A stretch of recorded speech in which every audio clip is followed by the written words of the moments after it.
Fantastic. Oh, the mic is on. Good afternoon, everybody, both here at the Welcome Collection as well as online. My name is Funmi Fetto. I'm an editor and an author, and we are here as a way to mark the opening of the Cult of Beauty exhibition. We'll be engaging in a conversation which fundamentally asks, is it time to redefine beauty? Now, for anyone who hasn't seen the Cult of Beauty, it is a fantastic new exhibition here at the Welcome Collection that interrogates this thing we call beauty. What is it? What does it look like? What does it mean to us individually, collectively?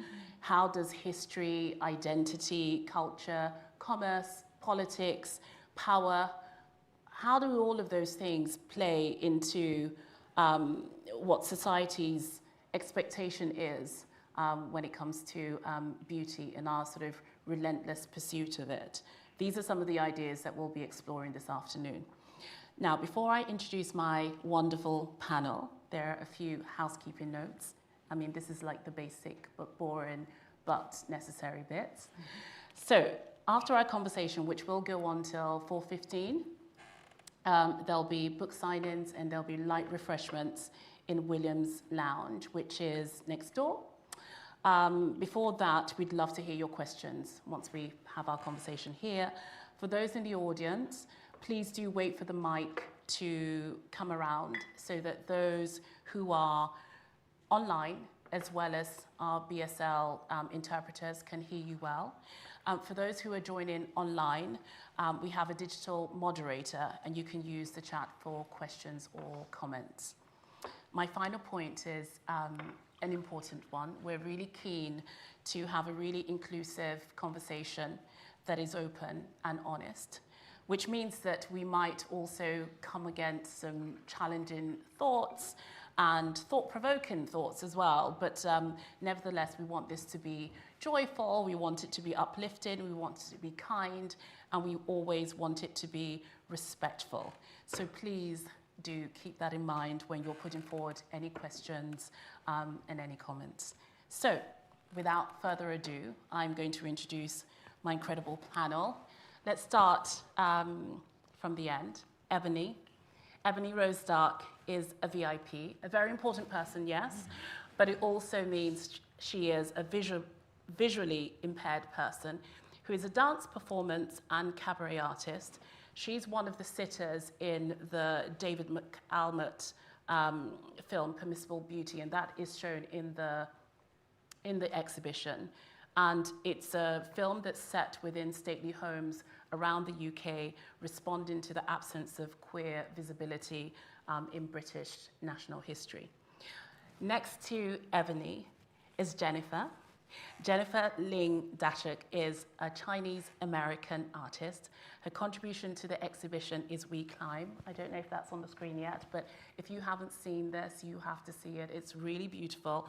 It's a Rapunzel-like braided ladder, which is held together by porcelain beads carrying words of affirmation. And I'll let Jennifer talk about that a little bit more, the significance of that piece of work. Next to Jennifer is Narcissister. Narcissister is a Brooklyn-based artist and performer. She's contributed a 4-part commission to the exhibition, one of which is quite an extraordinary sculpture called Almost All of My Dead Mother's Beautiful Things. And this centers on the crushing weight of beauty ideals that are passed through generations. And last but not least, my dear friend, Emma Dabiri is a cultural historian, a broadcaster, and author of the best-selling books Don't Touch My Hair and What White People Can Do Next. Her most recent book is Disobedient Bodies, Reclaim Your Unruly Beauty, and this was published this month to accompany the exhibition, and she's also curated a section within the exhibition called Racialized Beauty, which looks at the relationship between race and beauty. So please join me in welcoming our panel here today.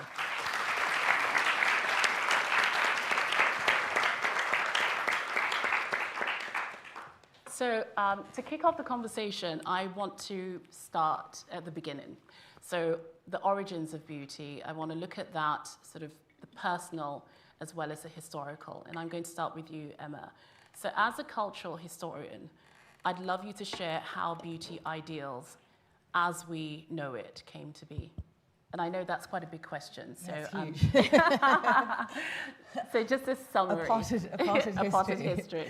Thank you for your lovely introduction as well. Hi, everyone. I aim to get to a place where I can present like this without explaining, but I also, it's new to me, so I'm just going to give a little bit of, before I answer your question, it kind of feeds into the answer. I'm not wearing any makeup today, which is, I actually don't wear makeup like quite often, but never when I'm doing events. If I'm doing events, I will always wear makeup. This is probably like the first event I've ever done without makeup. And I brought my makeup bag on the train, and I planned to do it. I've got like a big, heavy makeup bag. I was going to probably be wearing like quite a lot of makeup. And then I got on the train, and I was like, I'm really tired. I'd rather like snooze than do my makeup. And then I snoozed. And then I was just like, well, I'll just get here like earlier, and I'll do my makeup when I get to welcome. And I was like, no, I'm also really hungry. I'm going to like get some noodles instead.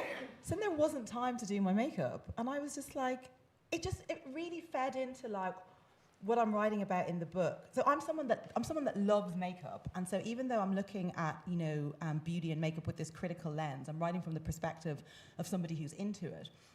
So I think for me, wearing it usually, kind of cheers me up, or makes me feel like more glamorous.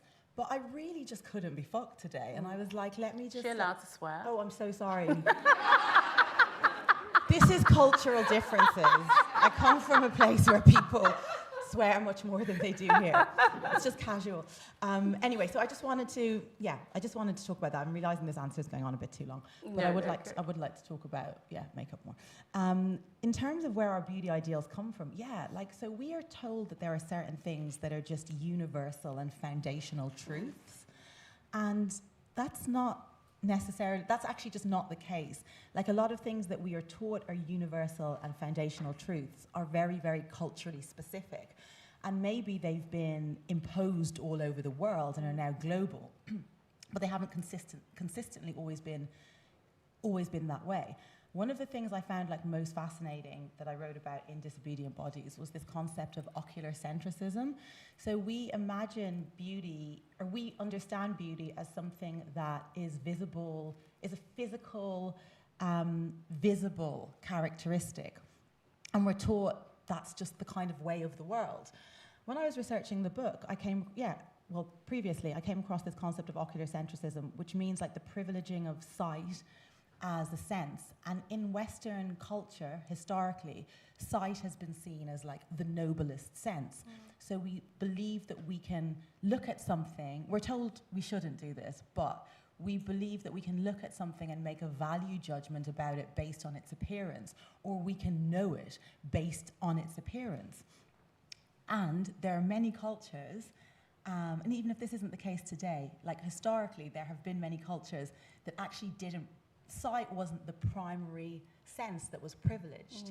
There were a combination of other senses.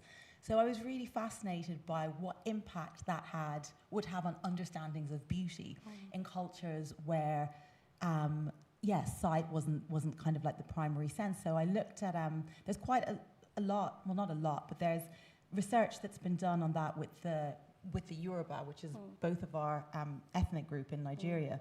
And it's not to say that this is what determines beauty standards in modern day Nigeria, but in terms of, kind of a pre-colonial situation, it wasn't that you could look at something, beauty wasn't necessarily assessed by something's physical appearance. It was assessed by its context and its relationality with other things. And that's something I go into a lot more in the book. So that's just one example from history. And we'll also touch on that also a little bit later. One of the things that I've noticed is just how much, we talk about our sort of Yoruba heritage and so on, but how much for each of you here on the panel, that your history and your heritage has been quite significant in the way that you've shaped your practice and also your lens on beauty. I want to start with you, Jennifer. your work explores identity and uses materials that are associated with, I put this in inverted commas, woman's work. And you use this to sort of challenge and explore themes around the commodification of non-white bodies, femininity, beauty, the way Western beauty ideals have influenced the East, and so on and so forth. Can you share a little bit more about your work within the exhibition? And also, I'd love you to explain this term, third culture kid, which is something that you use to describe yourself.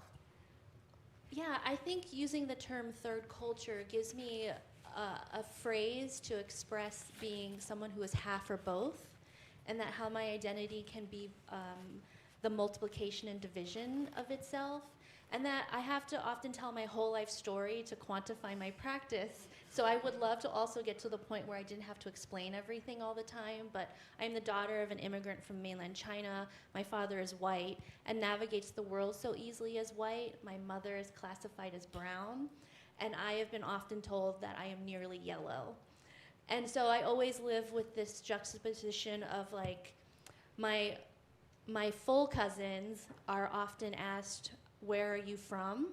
Where they are treated as perpetual foreigners, but I often get asked, what are you?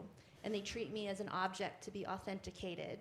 So I translate that idea of being an object into my material practice. And so porcelain discovered in China over 2,000 years ago, there was such a desire for that precious white material, that like fever for whiteness. And I use that as a metaphor for whiteness as a privileged racial class. And then I am really deeply obsessed with hair as an extension of woman's body that has been bought and sold all over the world. But also women have been bought and sold all over the world since the beginning of time. And that understanding the root of hair commodification and its origins from Asia and how it is a multi-million-dollar industry. It is considered black gold, where porcelain was considered white gold. So I think about those global migrations. And so this material practice I have, and then coming to terms with my own identity and self, are something that I think really defines what it means for me to be a third culture kid, is that I embody this space where I feel neither accepted into one or the other. And just like my parents couldn't understand what it meant to be in an interracial marriage, nor could they understand my experiences of being biracial.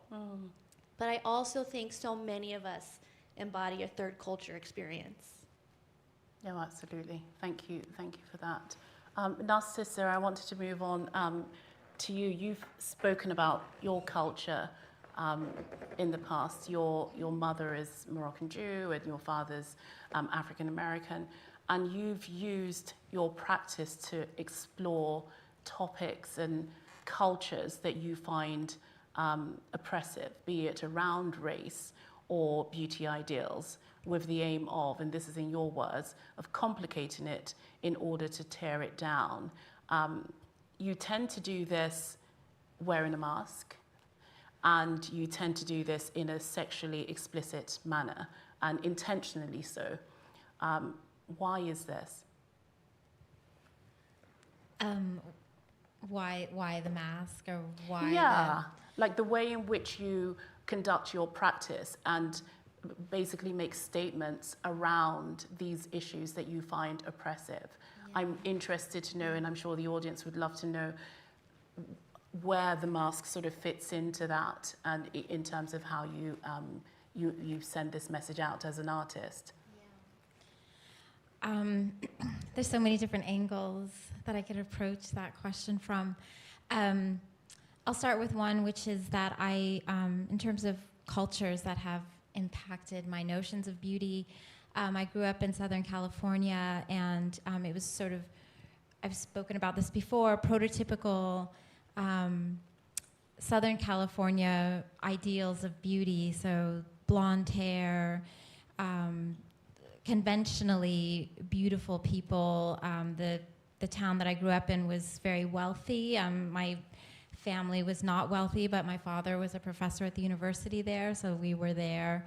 And I felt, even though I was a brown kid, I felt very much othered by that experience being there. There was very little diversity there. There were a few Asian kids, but mostly it was the wealthy, mostly blonde kids that I was in school with, and again, my family stood in great contrast to that. As I've grown older, I see that my parents themselves embodied incredible beauty themselves, but at the time, I was so impacted by the value system there in Southern California that I couldn't really see my own beauty in a larger sense, and I couldn't see the beauty of my family and of my parents, of their union, or of their beauty individually, or just the beauty and complex histories, the lineages they both came from. So I think that with my character as Narcissister, I find that I'm often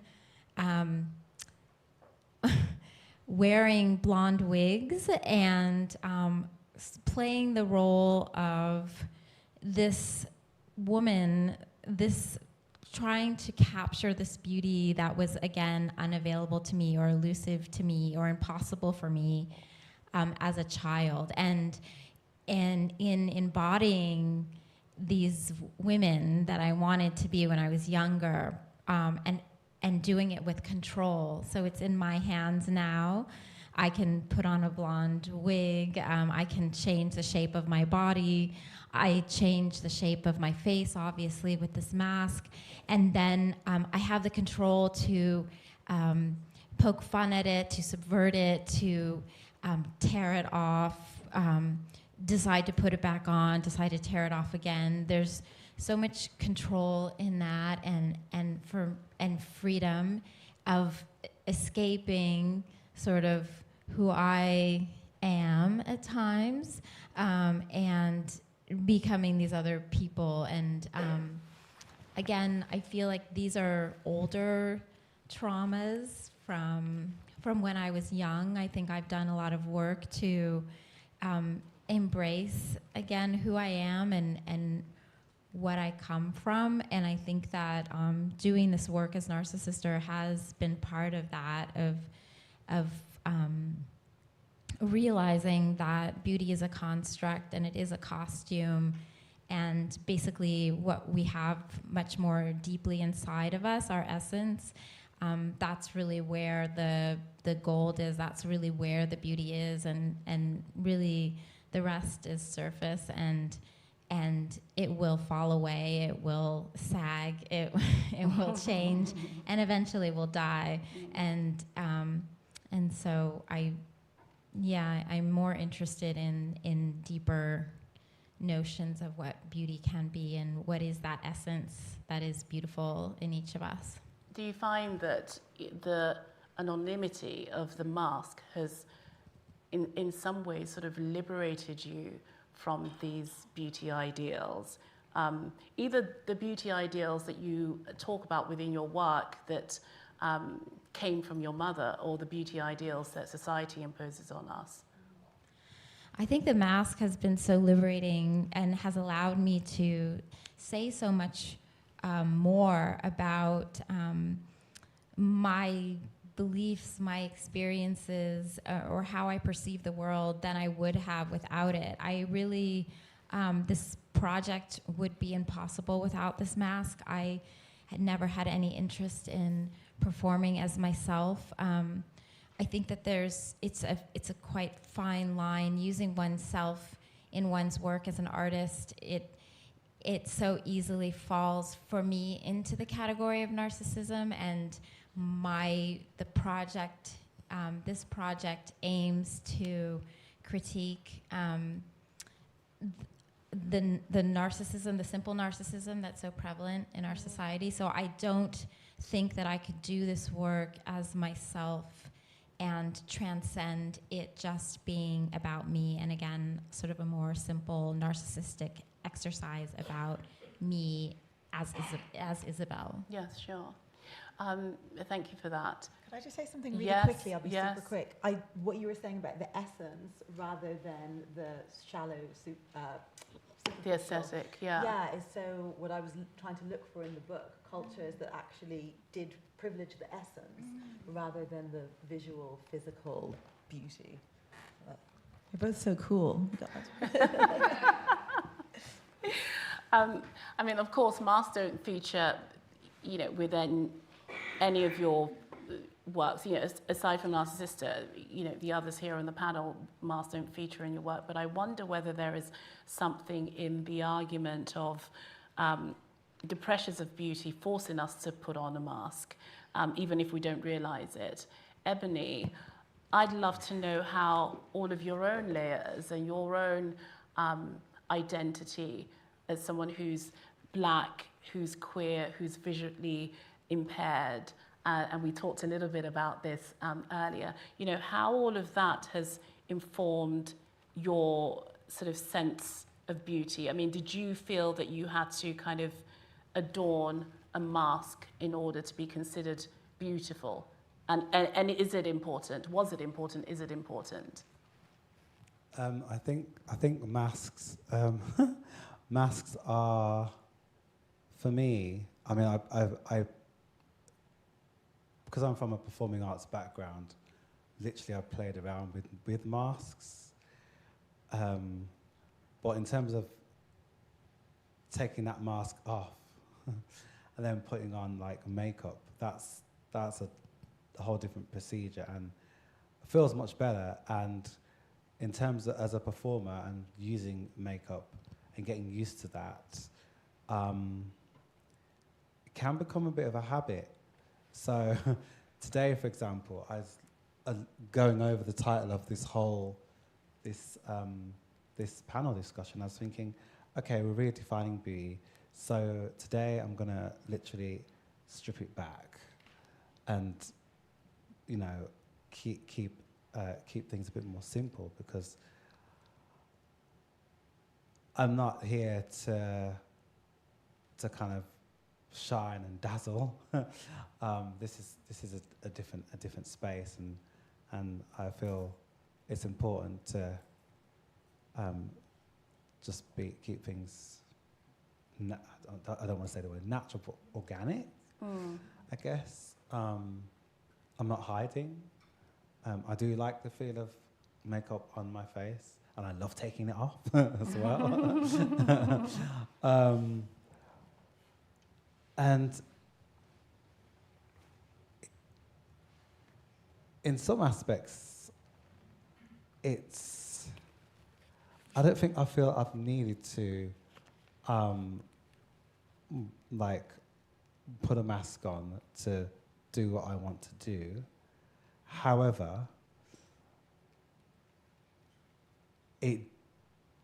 I know it has an impact on how I might appear.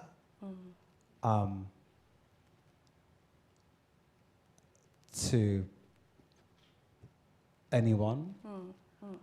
I remember when I still performed there, but when I was performing at the Royal Vauxhall Tavern, and I used to go out afterwards, and I decided I was going to keep my makeup on, and that was really funny because I'd go from one venue to another, into the general public, like out, and the queering that went on, thinking about it, was really interesting, because when I thought that I had finished, or I'd finished literally performing, when I went on to somewhere else, people were wondering who I was or what I was, and like as in my gender. And I just thought, well, this is really funny. So if I took this off, would I be boring then? Because I haven't got that face on for you now. So yeah, and it's a funny one. Yeah, no, totally. Emma, you curated, and you talk about this in your book, you talk about racialized beauty.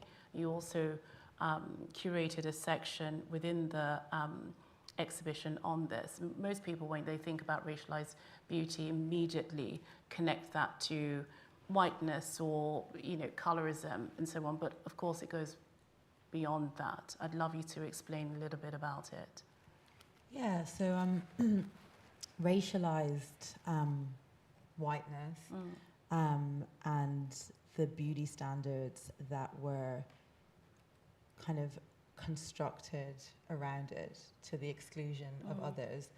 But actually, something that it's not in the bit of the exhibition, but it's in the book, was this idea of like facial angles and the way that they were used in the period of scientific racism in order to make the claim that the angles. So, you know, when we think about like our angles, when we're like taking our selfies and whatever, that the history of facial angles is like actually quite sinister. And so, yeah, in this period of scientific racism, you know, in like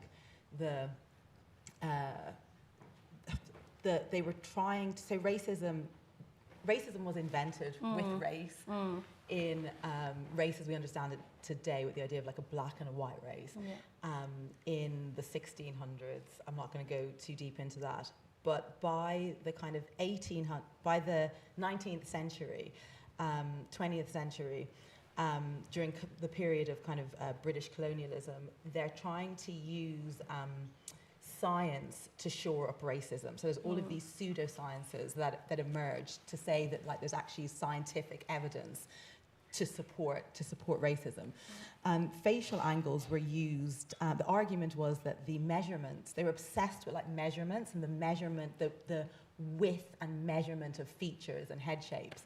And the argument was that, or according to the pseudoscience, was that the angles of European people's faces corresponded most closely to Greek and Roman statues, and so were the closest to kind of idealized forms of beauty.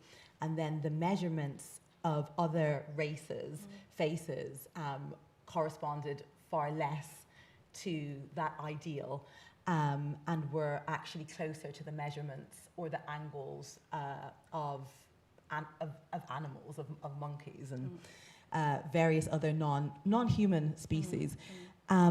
So within that, beauty was being used.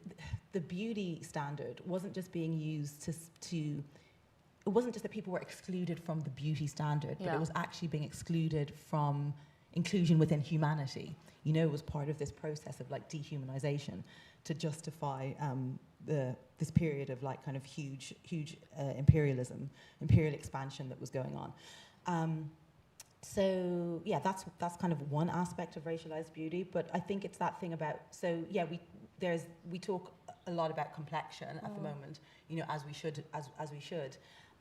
But racialized beauty, racialized whiteness isn't just about complexion. It's also about different features. So we talk about so in Asia, the prevalence of surgery, like the eyelid surgery, in order to reproduce the eye shape, like an eye shape that's associated with whiteness, essentially. The way in which people will contour their faces in order to slim or make certain angles more pronounced. All of these are also aspects of racialized whiteness. I think the emphasis on the word whiteness makes us just think about color, but it's so much more. And if you think about like the Hottentot Venus, for example, she was displayed because of her body shape, you know. This was one of the things that was, her body shape was what was used to dehumanize her. So it's about more, racialized whiteness is about more than color. So we wanted to expand. It goes beyond, it's, you know, body parts, facial features and so on. When I was thinking about that, I was also thinking about how all of these elements can also be fetishized. And interestingly enough, with all of you, whether in sort of interviews that you've done before or, you know, things that you've written and so on, you've all kind of had experiences of this. And it's, you know, it's been fetishized and it's usually linked to, you know, your cultural heritage, as well as race and all of those sort of things. And, you know, Emma, you're a Nigerian Irish woman. You grew up in Ireland. You've lived in the US as well as Japan. Ebony, you grew up as a gay black person in Birmingham, but you also attended uni in a predominantly white area. Jennifer, as we said before, you're Chinese American, born in Ohio, raised in Brooklyn. You know, there's all of these different layers. Narcissister, you're a mixed heritage woman also. Your mother was a Moroccan Jew, your father African American. I'm curious to know all of your thoughts on how one makes that distinction between one's beauty, and I say beauty in inverted commas, but one's beauty being fetishized, or your beauty simply being appreciated. How do you make that distinction? Jennifer, I can see you smiling. I'm going to start with you. I can approach this from so many different like personal life experiences, and that like I think I learned my foundation of beauty comes from watching how my mother navigated her own sense of beauty, and that as a Chinese woman, like living in Brooklyn, New York, I learned that was her power. She got so much attention for it. It was how she moved the world. And I think at one point I really thought it was kind of narcissistic, and I was really critical of it. But then I think now looking back, I see that that was survival for her. But I would also say, while she like sensed this was her power, she would always tell me that my eyes were bad, my teeth were bad, my nose was too big, and I had too many freckles, and I inherited all my flaws from my white father. So I never knew, like, I never understood what my own sense of beauty was until as an adult. Like, I tell this very much is like I'm actively going through like cultural unlearning. In that, like, in the child of the 90s in Brooklyn, I totally sang that Two Life Crew song, Me Love You Long Time, with not understanding the origins of it and how it came from the movie Full Metal Jacket, where a group of Vietnamese sex workers approach American soldiers and say, Me love you long time. And that I was often told that in my 20s and 30s. And where this is where I fully understood that I was recognized as whole in those moments of racism, but how Asian women also experience misogyny on top of that. And so I'm actively trying to understand what I put forth in this, and like what can I own and what can I claim. Wow, even just hearing you talk, and we've talked about lots of different stories where we all end up quite enraged. I always talk about this rage in my belly when I talk, you know, hear some of these stories that a lot of us have to deal with. But that's a whole other conversation. Yeah, and I think I also, like, I mean, I think every Asian person or every person of color, when you're described as exotic, it's such a racialized, coded language that you've been told your whole life that that's a good thing. Emma? Yeah. When I was growing up in Ireland, it was like a 99.9.9% like kind of white place, which it's not now, but it very much was in the 80s when I was a child, and in the early to mid 90s, you know, when I was a teenager. But even though there was like an absence of black or brown people, there was a strong presence of notions about, particularly black people. I think black people seem to loom large in the public consciousness.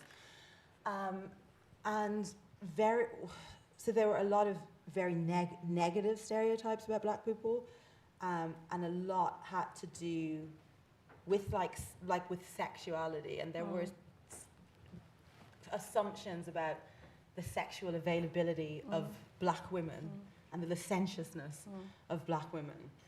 And so I had a lot of that like projected onto me from like a very, very young age, which was like very confusing and really complicated, because we were all being conditioned to believe that like attention from men was like our goal. But I was getting this attention, but it was different to like what my friends were experiencing, and the type of things that were said about me and to me were different than what was said to and about my white friends. So I'm in therapy at the moment, and this is actually one of the things that's coming up the most, actually, which is not what I had necessarily anticipated. I'm having EMDR, where you try and kind of process your trauma and move it through your body. I don't really have. It was also when I would try and kind of challenge some of this or talk about my discomfort with it, I would often be met with and shut down with, "You should be grateful for the attention," kind of thing. Even though the attention was in many ways horrible and really, really inappropriate. Yes, of course. Narcissister, I can see you nodding away there. Yeah, it really resonates with me what you're saying. And you asked me earlier about the erotics in my work, and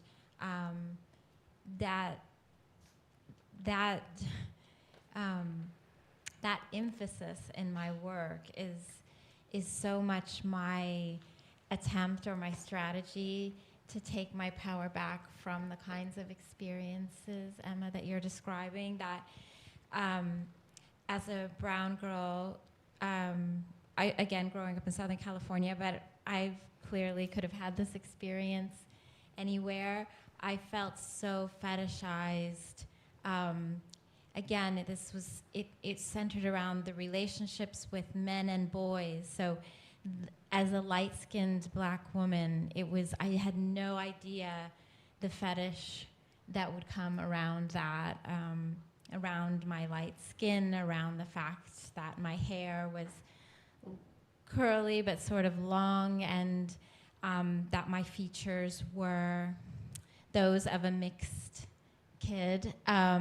So there was, I was sort of somehow some kind of extra sort of tasty, kind of hot, delicious sort of a prize for the black men and the white men. And at the same time, I felt the venom of the women, the black women and the white women. And so it was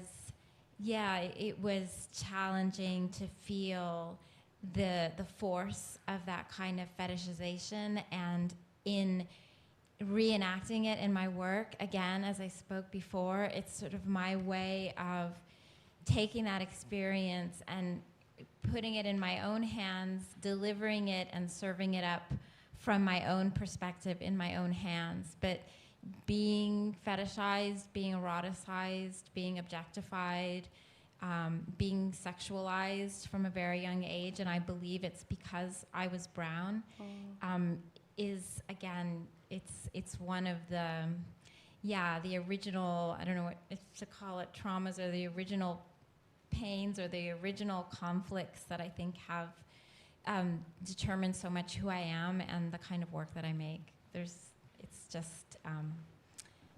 no way of separating the two. Ebony, you talked about your experience as a much older person when you were at university and you were trying to date, but you were in an environment where it was predominantly white, and you had an experience that made you feel quite othered in that sense. Yeah, it was Winchester, but I didn't know exactly where it was and what was around it, particularly like that being one small place, and then you've got all these other bigger places, even Portsmouth, and how big that is, and there's Portsmouth Harbour and Portsmouth Southsea and all these things, and you really kind of, when I was a student, I was just learning, I was just almost like still coming out, still discovering myself almost, and trying to question people's interests. Why are you interested in me? There's other students as well. You know, there were a few black students, but I wasn't the only one. And many questions like come to mind. Is it because I'm also visually impaired? You know, what is it? And yeah, now I'm kind of, I would look into things a little bit more, and just like talk to find out where people are coming from, their background, where they've been, where they've travelled, that kind of thing. Because I think all this is really important to find out about where people have been, and that kind of helps inform kind of if you're just something they're trying, or are you someone that I actually want to get to know everything about in all kind of areas beyond the colour of your skin. But personally, as a growing up, like my mother was very much someone who basically would keep me in check in terms of like, oh, make sure your hair's tidy, make sure your clothes are tidy, and this kind of thing. And she always like took care of herself as well. As a matter of fact, so growing up in a family where I was around women, there's kind of that, and they all took care of themselves, and everyone took care of everyone, and no one really kind of wore too much makeup. Like, I know my mother liked a little bit of foundation, even though I tell her she didn't need it. And lipstick and earrings and all these things I like. But it was never kind of overly done. And in terms of me knowing my beauty, as a visually impaired person, that's quite difficult. But the one thing that I do always remember and I do listen to is when I used to go out shopping with my mother, and women, like people would come and go, oh, your son's got beautiful eyes. I'm like, okay, thank you. And that's something that's a nice comment. I can appreciate that. And I don't think that's just saying someone's got beautiful eyes. Yes. And the fact that my eyes are not blue as well, which almost means a lot. Like when someone goes, you've got beautiful eyes, and not really like, thank you. So yeah, it's kind of, beauty is beyond the visual as well. Like, it's so beyond, and it's, yeah, that's my thing. Well, I feel like part of this is like, you embody the fetishization. Like, you're always like on guard or have to prepare for the comment that's going to come and critique you in some ways. And I think part of that is, well, my experience is being locational. Like, growing up in the Midwest of America, I saw no one that looked like me, but also no one really looked like me even within my own intermediate family. And then you're always kind of trying to adopt some ideal of whiteness, because that is your only known sense of beauty that's shown to you.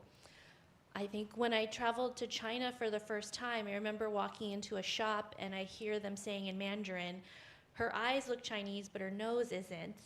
And then they would ask, like, did you have plastic surgery to have that nose? And then interesting to see how those like ideals of beauty have then traveled east. Yes. And I then like tried in my broken Chinese to say, like, I've been trying my whole life to get rid of this nose, but then now I feel like it's such like a badge of honor and a sense of power I have that, like, I love this nose now. Well, it's interesting you should touch on surgery, because the next section I want to touch on social media surgery, and also, you know, these shifting conversations. Your book, Disobedient Bodies, in part touches on the positive impact of social media on beauty standards. You know, we've seen this resurgence of body positivity movement, the fat positivity movement, the natural hair movement, the skin positivity movement. I mean, there's a lot of them. You know, ad campaigns and magazine covers, they feature a wide array of different shapes of, you know, bodies and faces and features. And yet, I'm still reminded of something Naomi Wu talked about when she talked about it after she'd written The Beauty Myth. And she said that when she was writing it, she felt that she was writing into a vacuum because everyone was basically saying, you know, the battle's already won, i.e. we don't need this anymore, everything's fine. But of course, you know, the battle hadn't been won. Likewise today, you know, we're seeing a lot of positive shifts. But I do wonder, you know, how far have we really progressed? You know, you look at TikTok and we're still seeing people that are obsessing over like a snatched jawline, and, you know, there's still the popularity of Ozempic, which tells us that, you know, people still have this fear of being fat. You know, the constant conversations around, you know, upgrading and so on. So I think to myself, you know, how far have we really come? Have we really come that far? Yeah, I feel like it's we've gone further in a worse direction. So yeah.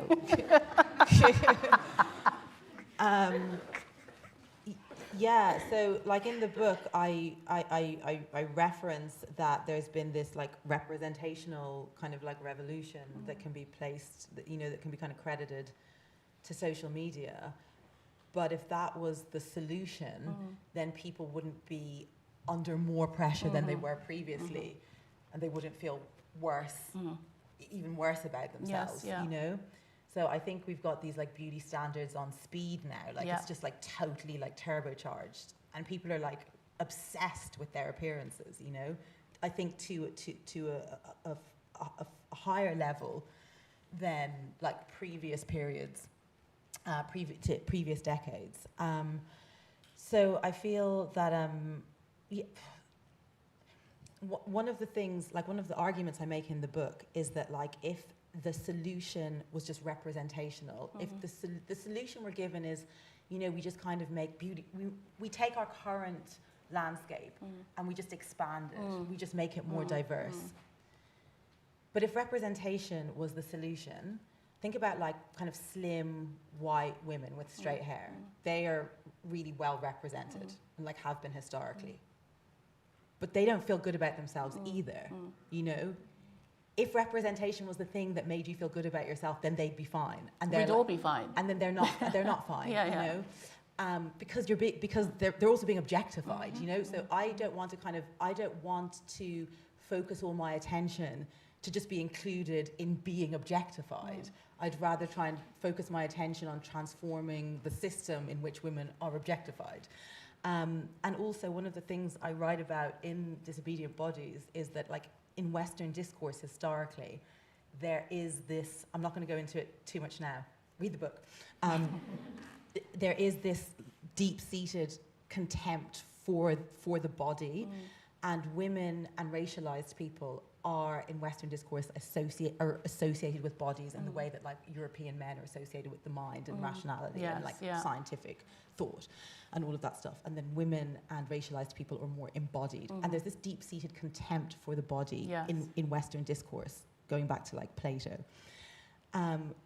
If we just make the current system more diverse, all we're doing is adding more bodies into the mix, into a system that is already like deeply, deeply flawed. Yeah, exactly. So the system itself is rotten. Exactly. Yeah. It's more, and I'm not saying there's anything wrong with diversity and representation. Like I'm not saying there should be less. Like it's great that there's more. But it's not the solution. Yeah, exactly. It's not the solution. We need to go a lot deeper. Yeah.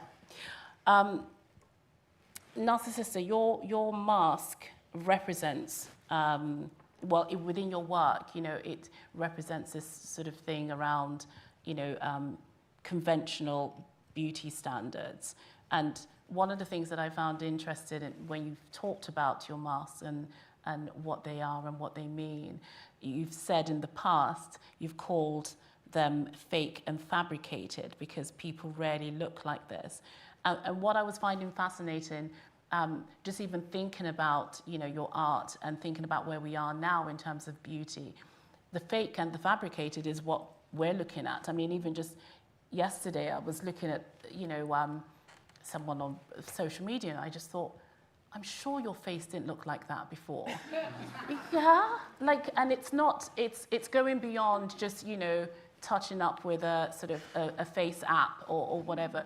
You know, people are having a lot of work done, and increasingly, you know, there was a piece that I commissioned not too long ago, a brilliant writer, Violet Goldstone, who wrote a piece about how sex dolls are becoming more lifelike, and a lot of women are now taking on these attributes of sex dolls. It's like they're sort of nice. Swapping roles. Yeah, it was quite... And I just wondered whether this is a shift that you've noticed. You know, you've been practicing, Narcissister, you've been practicing for a while now. Have you noticed this shift? I don't know if I could speak to that, but I could speak to what the mask means for me, and maybe say a little bit about the origins of the mask. The mask was designed by a woman named Verna Doran in the 60s in California. She and her husband had a company called Plasti Personalities, and they made their success first designing the vacuum form Santa Clauses and Christmas trees that are on lawns in Southern California. And she had this idea that she could create this lightweight wig form that would replace the plaster ones, that could be made in many different skin tones to appeal to all different kinds of women in the wig market. And so soon the company became sort of very successful creating these wig forms that I adapt into masks. And at one point I wanted, as Narcissister, I wanted to find out more about this object because I had claimed it as the face of my character. And I did some research. I found out about Verna Doran. I made some phone calls. I got a call back this woman saying, I'm Verna Doran's daughter, and my mother just died a month ago. She was in her 90s, and I was so sad that Narcissister, I wasn't able to, you know, Narcissister wasn't able to meet her maker. But anyway, I did find out more about the mask, and that this woman, Verna Doran, was a dumpster diver of her era, so she would go to estate sales, and she was particularly interested in finding mannequins. And so it was the 60s, and so the mannequins that were being given away were the mannequins from the 50s. And so she used the face of one of those mannequins to create the mold for the mask that I use. And so the masks embody very much the standards of beauty from that era. So the wide set eyes, the pointy nose, and the prim mouth. And I think it's so interesting for me to wear, again, I have a half mask now so I can speak, but it's so interesting for me to wear the mask, to wear it in all of the different skin tones and the commentaries that I'm able to make about race and identity, again, as a construct in doing so. And also that the sort of absurdity of making a mask that, for example, has a very dark skin tone, but still has, you know, that pointy nose and the prim mouth. And then, so I do think that relates a little bit to what you're talking about these ideals of beauty or plastic surgery, and in making faces perhaps look more doll-like. And maybe I'm thinking about the term, you know, getting dolled up. I feel like it's taken on a new meaning these days. Has anyone, go on. Just about racialized beauty as well, racialized whiteness. I was just thinking about the complexion of the masks, but they still all have the same features. Because it's a great deal about I mean, and also, you know, when we think about, you know, we're talking about representation, for the most part, when we're looking at representation, and we can see, you know, different skin colors and so on, but if for a lot of the time you will notice that they still embody similar sort of features, so that doesn't shift. We might see a breadth of, you know, skin tones and so on, but those features still carry on, right? With people like the few tokenistic kind of light-skinned black women who were actresses, like Hollywood actresses, mainstream actresses, I think I can literally think of two, but they also, as well as being light-skinned black women, they would also have particular features. You know, I'd never see somebody with a mouth shape like mine, or with like kind of the shape of my teeth. I'd never see somebody with that. I watched a film in 2015 and I saw a woman and I was like, oh my God, she's got a similar mouth shape to me. I'd never seen that on screen before, because it wasn't just the complexion that determined those few women could be the tokenistic representation. It was also the specificity of their features. Yes, no, absolutely. Ebony and Jennifer, have you seen any shifts in beauty over the years that has sort of changed your lens around it, or shifted the way you see it within your practice? I think particularly around disability and kind of representation of disability, as in people that have large bodies in wheelchairs, being a part of the dance scene, and how they're kind of seen. One in particular is I met on my way up to Manchester, and they were going to a dance workshop. And next minute I saw them on Instagram, and they were a model, and I was like, wow, this is amazing. And really positive as well, to see them getting out there, and just as a black disabled person, it was really good for me to see that representation, and I feel it's the whole overrepresentation. I don't know. It's an interesting one, because I feel at the same time, representation is important for those who wouldn't necessarily come across themselves on social media. So other people that have other physical disabilities, learning disabilities, and people with visual impairments like myself. I feel that representation is really important. However, all the other stuff, the whole body kind of image, beauty, and the question about happiness and how people are happy with that, and the fact that you might see someone who might appear to be happy with their size being larger or slimmer, and the next few months or the next year, that person could have lost a whole lot of weight, and actually that's them feeling much happier. It's a really, because I'm thinking that there's a few like celebrities that I can think of, and I'm thinking they look great. I think they look great. They seem happy, and there's loads of social media, and they look amazing. They wear beautiful clothes, and even if they wouldn't, they would still be able to carry it off well anyway. That's as far as I'm concerned. Yes. But in years to come, will that be the case? I don't know. Yeah, no, totally. Can I just, I'm just conscious of time right now, so I'm going to move swiftly on to my final section, which really is talking about the future and the necessity, potentially, of a radical rethink around beauty.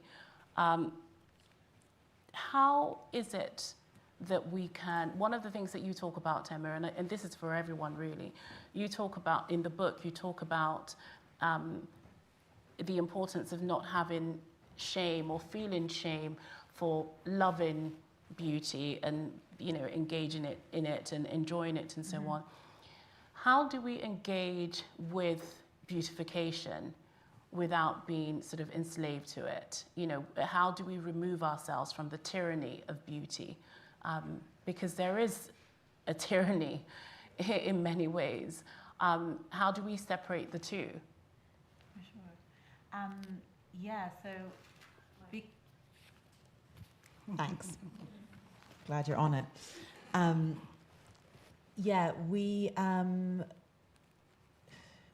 So we have been conditioned by millennia of ideas about, as I said, the body is actually kind of viewed with some degree of scorn and contempt in Western discourse, so we've been conditioned by millennia of that. One of the consequences, and the association of women with bodies, one of the consequences of that is an interest in your body, even though you've got to look presentable, but too much of an interest in your appearance. Yeah, you're then lambasted for that. Is seen as like superficial and shallow. And there's like shame associated with it. It's like really contradictory. There's shame associated with it, kind of like either way. But we have bodies, and one of the things that I'm writing for in the book is we have this one, potentially more, but this one that we're conscious of life with these bodies, and we spend so much time hating our bodies and like hating ourselves and having this sense of like self-loathing.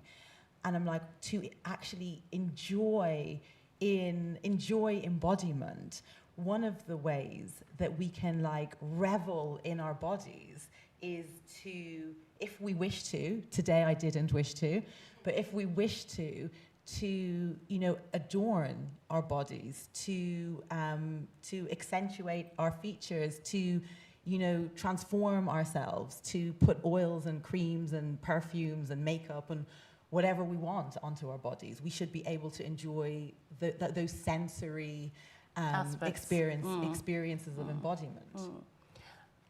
Anyone else have any thoughts as to how we can release ourselves from the shackles of beauty and the expectations? Yeah. Jennifer, you've got some words. I know, it's like such a big, major question, and I think that individually we're all trying to navigate the social, cultural, political, and social systems that continue to hold us back. And I like really love the writer Roxane Gay, and she wrote a book called Bad Feminist. And sometimes like when I like get kind of in that wormhole of like, I think I want to try contouring, or do I want like different color contacts? I think, oh, I'm a bad feminist. Like somehow that has given me permission to explore those things and not feel guilt or shame. Yeah. Or if I want to be done up and called high maintenance, I don't care. Yeah. I want to maintain myself today. But I would say on a smaller level, I think about, I am the oldest millennial. I had a analog childhood, digital adulthood. And I think about, I really remember this very clearly, being around 10 and looking through a magazine, because this was pre-internet. And I saw a picture of Keanu Reeves. I have been a Keanu Reeves fan since then, so I am forever. We have so much in common. Oh, thank you. I know. I love him, but I remember it was a picture of him, and it said Keanu is of mixed race identity. He's Chinese, Canadian. And I remember feeling seen. And I've held on to that this long. So then when I think about like all forms of representation now, like Gen Y and Gen Z is the most racially diverse of any generation before us. I feel like there's much better... people are much better equipped with the language of how to talk about identity and how they navigate beauty. So I feel like I want to have a hope that it's getting better. You talk about new suns. I'm jumping a little bit. There's which I think is really interesting. It comes from that Octavia Butler quote that says, "There's nothing new under the sun, but there are new suns," which I think is really beautiful. You talk about new suns as potentially this new way of doing beauty, right? Yeah. Yeah, which I really, really love. I'm glad. Yeah. I do, because I do think, we were having this conversation earlier where I said, what if we just didn't have mirrors or screens and you never really saw yourself, you just saw the person you were engaging with and you had no idea what you looked like? What would the world be like then? You just saw yourself reflected in water or something, you know, in quite like an amorphous or kind of fluid Yeah. I mean, way. how would that change things? Could it change things? I mean, I'm still not quite convinced that, you know, that thing between beautification and, you know, not falling into that trap of tyranny. I'm not sure. Can I Add. give some more? So I often find that if I push myself to places of discomfort, that I can assess from that position of discomfort what I'm doing, what decisions I'm making about beauty, because I've been conditioned to, and I'm just uncritically reproducing that thing, and what I'm deciding because I genuinely want to do that. So that's kind of what I did with my hair, with my body hair, and then from just being hairy, I was able to ascertain what I wanted to maintain, what parts I wanted to keep hairy, and then what parts I was just like, no, this has been hairy for a year. I do actually want to like shave it again. And I think that's kind of what I'm doing. And I think that's kind of what I'm trying to do with makeup now as well. So I don't necessarily. I also have like a port wine stain on my chin that like covers I've never noticed that covers my lip. You know what? Like I feel like people kind of. I don't know. Anyway, I'm not going to go too much into that. But I am trying to do that now, and I feel like I will emerge. I will feel more powerful, and I will feel. I will have a greater sense of when I'm wearing makeup because out of kind of like fear and conformity, and when I'm doing it just because that's really what I want to do. I guess that's the process. I like what Jennifer said in the past. You know, I believe that a piece of art might not change the world, but art can absolutely be a call to action. And I hope that this conversation today is a call to action for us all to radically rethink our relationship with beauty. I really hope that's what we're doing and have done here. So thank you very, very much, everyone. Thank you. Thank you so much. Thank you. Thank you. Thank you.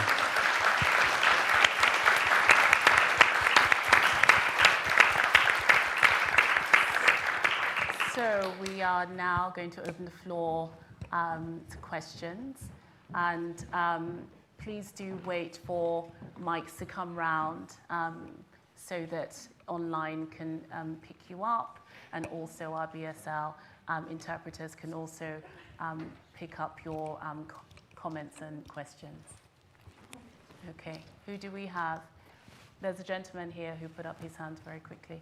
Hi there. Yeah, fantastic and wonderful to be here, and it's lovely to have this pure knowledge of beauty. It's a new knowledge for me. But I've identified something that the disabled community can do, actually, beyond a lot of the non-disabled community, which is look beyond what they see on the surface and judge someone from the inside. Is that completely difficult for the world to necessarily think in those terms and always think, oh, I'm seeing a seizure, or I'm seeing a collapse, or I'm seeing somebody fall to bits, but they're still a very beautiful person? Is this something we're ever going to join together and allow people to just think on both levels, see beyond the surface?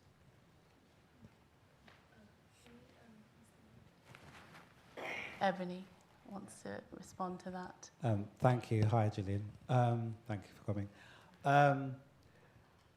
I feel like this is something I'm interested in, and something that I'm kind of playing with in my work at the moment, exploring that. And questioning, like, because I talk about intuition and the people that I've come across, where I don't need to explain anything about myself. I don't need to explain my disability or anything. They just get it. And those are the people. There's few on the planet. I know they exist. There's few. And I think those are the people that hopefully will inform others to kind of be in tune with people, and to kind of see beyond what they've been presented with. Because everyone's looking. I mean, if you do take that sense away, what have you got? And if you take your hearing away, what have you got? And there's a whole thing about, I'm a very big believer in energy and tuning into what that is, who that is, what are they bringing. So I think hopefully there's hope for that. Let's see, are there any more questions? There was someone over here who had their hand up quite. Hi, Okay. great Let's see talk. a few questions here. A number of things come to mind. Something I haven't heard is about the kind of power and economics of all of this. Of course, it's difficult for women, irregardless of what you look like. We all have to struggle with it. But there is a thing where we are hierarchical, and I know that I have 2 daughters, and of course I've been young myself, and there's that thing of gatekeepers who maintain this thing about how you look goes along with power, yeah? There are places that I know immediately how I look, never mind power, but in hospitals and all kinds of walks of life where instantly judgments about angles, colorism is big, yeah? Racialism is big, who you are, who will get a job where, all of those things. And yes, I know all women, whatever they are, white, black, face it, but I do know that there are gatekeepers, and for some who don't want to revolt and break the whole thing up, it is convenient to maintain many of the things that you've spoken about. I can also think of Sabrina Stringer, I think, writes a book about black bodies. Yes, yes. Catherine McCormack's woman in the picture is also quite good, just talking about art and bodies. But what are we doing? How much how much do we keep that going and maintain it? Mothers, keep their, lighten up or what have you. What is the answer to that? Because there's more than just what I look like on an everyday basis. There's also the power and the access that what I look like gives me. Who wants to answer that? Okay, I can start with something just from a journalistic perspective. And one of the things, I've got my mic. One of the first things that you talked about was economics. And you're right. I mean, it's a multi-billion dollar industry. And so it does serve a lot of people to keep it going because of the money involved. And so the only way, or one of the ways that we can see that changing in terms of the power dynamics is that when you look at the beauty industry over a course of many years, there was, it was really a set of people who would dictate what that industry looks like and what you wanted. And they decided what you had, they decided what the imagery was, they decided on all of that. That has begun to shift. Beauty brands now are no longer really, yes, they of course have power, but they're no longer really in the positions of power that they were in many years ago, where they could dictate what the industry was like. I think that's one of the ways in which social media has been a force for good, because it's given voice to a lot of different people. And they've been able to say, no, we don't want that. Yes, we want this. This is what we're looking for. This is how we want to see things shifting. So in that regard, we are beginning to see a shift. It is a huge ship. It's not going to turn immediately or even over a course of even 10 years or whatever. I do think that it's slow progress, but I can definitely see that shifting, certainly from my perspective as someone who is an editor and writes about this kind of stuff and also works with a lot of brands in order to kind of shift their mindsets around these things. There is a shift there. In terms of what we do individually, I mean, I think that I'm also seeing that changing just through generations, just conversations that people are having with whether loved ones, whether people around them, in terms of questioning, enabling people. I think it's really important that when we're talking about beauty, it's not really necessarily about judgment. It's more about, let's question why we're doing what we're doing. You know, if we've always wanted to look a certain way or always felt that that's the right way to, why do we think that? And I think that constant questioning, you know, situations like this where we're having these kind of conversations, I'm hoping that we'll have more and more of that, so that we can change the culture, because essentially that's what it is, the culture around beauty, these ideals and the way they seep into everyday life in terms of who you hire. You know, are you going to hire the blonde thin girl with blue eyes, or are you going to hire the maybe very dark-skinned, you know, black woman who maybe isn't as thin as the next person? You know, it's all of those so-called day-to-day decisions that actually impact people's lives. If we continue having more of these kind of conversations where we are really dissecting the culture around beauty, I believe that we can start to see more of a shift. Okay. Does anyone else have a question? There's a lady over there. Thank you. Thank you. I can feel my juices going. I was really enjoying everything you said, and I think it touched me in ways I didn't anticipate. So I really enjoyed that. But we were talking about redefining beauty, and I was thinking about all the time when I feel beautiful. And I think growing up being mixed race and being like a very, a child with like green eyes, you know, it's very striking, and having an afro, you know, you're instantly fetishized and like just, you're othered straight away. And my mum is like white and 5'1" and very small. And so I was really lucky. I grew up in a family where people were like, yes, on the outside, people were going to say that you're beautiful, and of course you are beautiful, whatever, but it's just not important.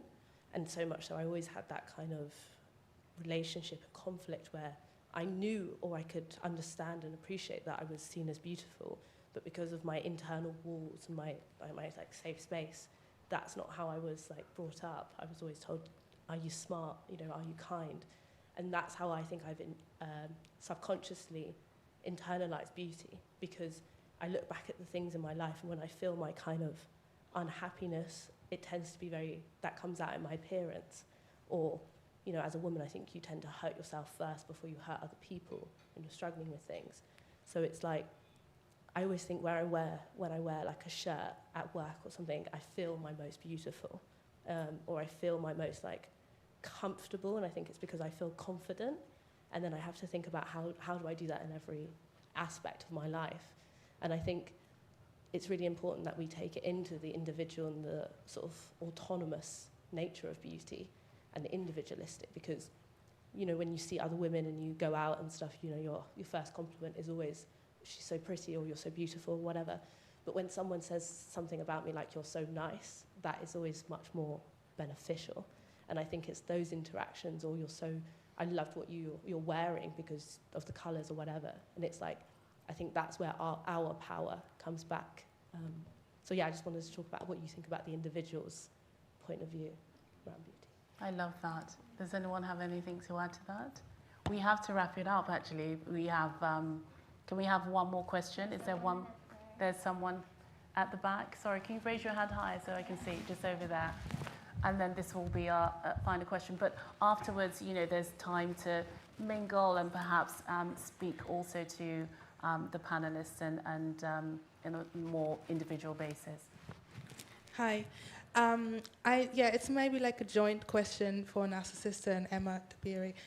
So I find it when you came out, Emma, and you said, oh, I couldn't be bothered to put makeup on today. So I'm an artist as well, and I find it this is something for me to imagine, to go into an audience for over 2 people, to not wear makeup.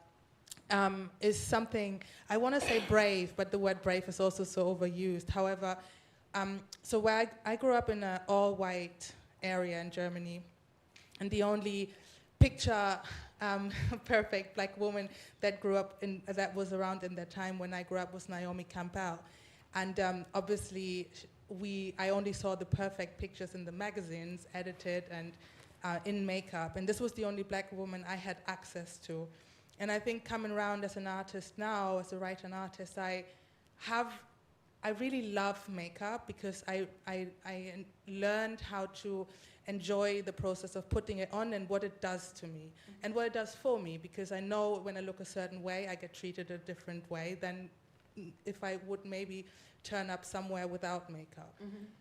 However, I know the conversation went around being role model, and it's like the Keanu Reeves thing came up.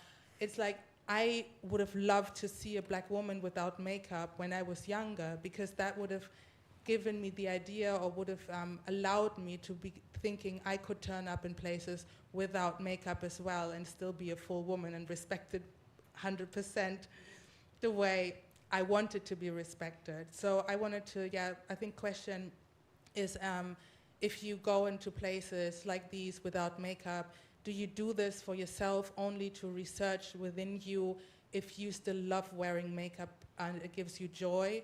Or is it because you also want, like, you know, the next generation to see this as possible?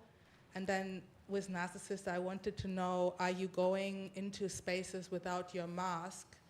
And do you feel if that's maybe something important to do also, so people get to see both of your, your work character and maybe what's beyond the mask? Sorry, it's a long thing, but thank you. So we'll have to answer that super briefly of both. So Emma, let's start with you. Yeah, people for sure treat me different, like based on how I'm presenting myself. People treat me really differently on how my hair is. Like if I have my hair in an afro, or if I have it with these extensions, which I think come from Asia, and it's long and mermaidy, people are different to me, like quite explicitly.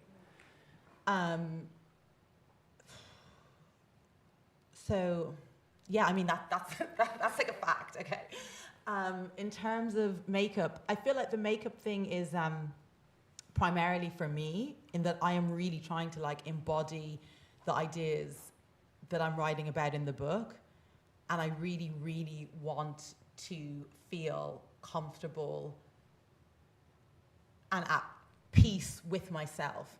And I think for me to achieve that, like me not wearing makeup in a space like this is important, like for me personally. With that being said, I also think it is good that we see people making decisions like that, because it just kind of normalizes it. So it shows you that there are other options, you know.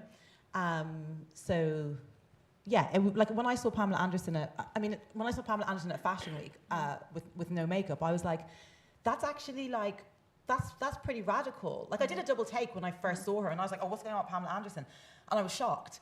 And then I was like, oh, she's got no makeup on. I'm not used to seeing women with no makeup, you know? So I think we have to become more used to seeing women who aren't wearing makeup, as well as also wearing makeup. I'll probably wear makeup tomorrow. I love makeup, you know? But I have to feel comfortable without it too. Narcissister, if we can end on your note. Just really quickly, I love Zadie Smith, and I was reading something that she wrote, reading something about her recently when she said, I can't be bothered with makeup, and there was criticism launched at her because in being a brown woman, she's also conventionally beautiful. Her features are very pleasing. She has the privilege of deciding to not wear makeup, that she can't be bothered, where many women feel that's not an option. And so I just want to acknowledge that there's a certain level of privilege for those of us who feel that they can, you know, go out without makeup and feel presentable. When I'm not wearing my mask, I very rarely wear makeup. I acknowledge that that's in part due to the features that I inherited, and to a certain kind of confidence that I inherited, again, from my mother, who was also somebody who didn't wear makeup, a value system that I inherited that I acknowledge that I'm privileged to have. I do not go out in public as Narcissister without my mask. I never will. I've committed to this character until I die. So the two are separate. Thank you. Fantastic. Thank you, everyone. I'm so sorry that we have gone slightly over our time. I apologize for that. We've come to the end of our session now. Thank you. Emma, Narcissister, Jennifer, and Ebony for joining us today. Thank you so much.